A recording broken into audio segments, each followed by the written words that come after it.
ಭಾರತೀಯ ಕಾರ್ಮಿಕರಿಗೆ ಮಾರ್ಗದರ್ಶನ ನೀಡಲು ದೆಹಲಿ, ದುಬೈ, ರಿಯಾದ್, ಜೆಡ್ಡಾ ಮತ್ತು ಕೌಲಾಲಂಪುರದಂತಹ ಪ್ರಮುಖ ಸ್ಥಳಗಳಲ್ಲಿ ಪ್ರವಾಸಿ ಭಾರತೀಯ ಸಹಾಯತಾ ಕೇಂದ್ರಗಳನ್ನು ಸ್ಥಾಪಿಸಲಾಗಿದೆ ಎಂದು ಕೇಂದ್ರ ವ್ಯವಹಾರಗಳ ಖಾತೆ ರಾಜ್ಯ ಸಚಿವ ಕೀರ್ತಿವರ್ಧನ್ ಸಿಂಗ್ ರಾಜ್ಯಸಭೆಯಲ್ಲಿ ನಿನ್ನೆ ತಿಳಿಸಿದ್ದಾರೆ.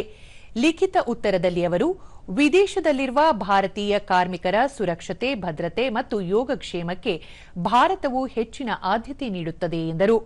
ಕಾರ್ಮಿಕರು ಸೇರಿದಂತೆ ಭಾರತೀಯ ಪ್ರಜೆಗಳಿಂದ ಯಾವುದೇ ದೂರು ಬಂದರೆ ಭಾರತೀಯ ರಾಯಭಾರ ಕಚೇರಿಯು ಸಂಬಂಧಪಟ್ಟ ವಿದೇಶಿ ಉದ್ಯೋಗದಾತರೊಂದಿಗೆ ಸಕ್ರಿಯವಾಗಿ ಚರ್ಚಿಸುತ್ತದೆ ಮತ್ತು ನೊಂದ ಕಾರ್ಮಿಕರ ಕೆಲಸದ ಸ್ಥಳವನ್ನು ಸಹ ತಲುಪುತ್ತದೆ ಎಂದು ತಿಳಿಸಿದರು.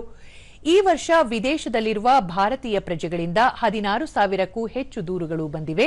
ಸೌದಿ ಅರೇಬಿಯಾದಿಂದ ಅತಿ ಹೆಚ್ಚು ಅಂದರೆ 3,000ಕ್ಕೂ ಹೆಚ್ಚು ದೂರುಗಳು ಬಂದಿದ್ದು, ಯುಎಇಯಿಂದ 1,500ಕ್ಕೂ ಹೆಚ್ಚು ದೂರುಗಳು, ಮಲೇಷ್ಯಾದಿಂದ 662 ಮತ್ತು ಅಮೆರಿಕಾದಿಂದ 620 ದೂರುಗಳು ಬಂದಿವೆ ಎಂದು ಮಾಹಿತಿ ನೀಡಿದರು.